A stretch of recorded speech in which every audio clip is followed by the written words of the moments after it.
बिस्मिल्लाहिर्रहमानिर्रहीम। अस्सलाम वालेकुम viewers, welcome to our channel.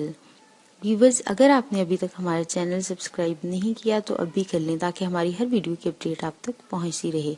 उम्मीद है कि आपको हमारी टिप्स और रेमेडीज पसंद आ रही होंगी। आज एक नई वीडियो के साथ हाजिर हूँ।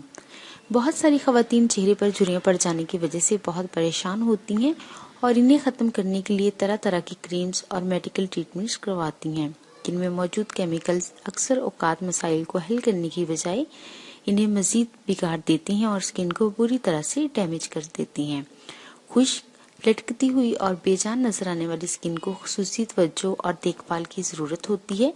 कटी फटी, पेड़ी ज़दा और बदरौनक स्किन वाली खवातीन को अपनी सेहत की जानिब बहुत ज्यादा तवज्जो की जरूरत होती है, क्योंकि स्किन सेहत का आईना है और इस पे पड़ने वाली बदनुमा झुर्रियाँ सेहत की खराबी और बढ़ती हुई उम्र की तरफ एक वाज़ेह इशारा होती हैं।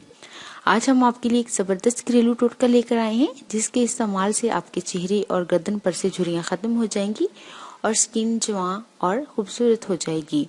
इस टोटके को बनाने के लिए आपको जिन अज्जा की जरूरत है वो है बेसन 1 चाय का चम्मच, शहद 2 चाय के चम्मच, ग्लिसरीन 2 चाय के चम्मच, मिल्क क्रीम 3 चाय के चम्मच।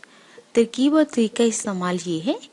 बताई गई तमाम चीज़ों को किसी बाउल में डालकर अच्छी तरह से मिक्स कर लें और इनका पेस्ट बना लें। अब इस पेस्ट को चेहरे और गर्दन पर अच्छी तरह से अप्लाई कर लें। तकरीबन 20 मिनट तक लगा रहने दें। 20 मिनट लगा रहने के बाद चेहरे और गर्दन को ताज़ा पानी से धो लें। इस टोटके के इस्तेमाल से न सिर्फ आपकी झुर्रियाँ खत्म होंगी बल्कि स्किन खूबसूरत और नरम मुलायम हो जाएगी।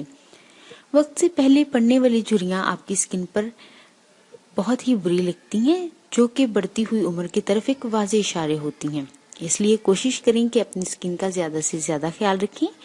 पानी का इस्तेमाल ज्यादा से ज्यादा करें। प्रॉपर डाइट लें। अपनी ग़िज़ा में वेजिटेबल और फ्रूट्स को शामिल करें और नींद पूरी लें। व्यूवर्स, अगर आपको हमारी वीडियो पसंद आई है तो इसे जरूर लाइक और शेयर करें और हमारे चैनल को सब्सक्राइब करना ना भूलें। नई वीडियो के साथ फिर हाजिर होंगे। अपना ख्याल रखिएगा। अल्लाह हाफिज।